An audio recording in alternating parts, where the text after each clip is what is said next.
السلام عليكم ورحمة الله وبركاته. النهاردة جاي ألقي قصيدة جديدة.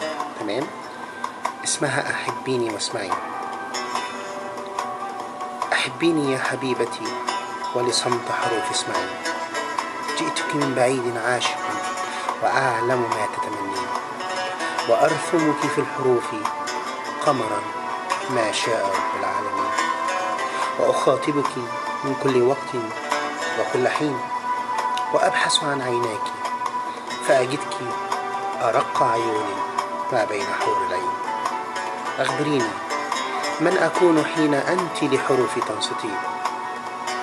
أيصل إلى قلبك حروفا وأشعارا وأنت لها تقرئين؟ هل يحمل الطيار كلمات الحب التي يدونها عنك حين لي تشاهدين؟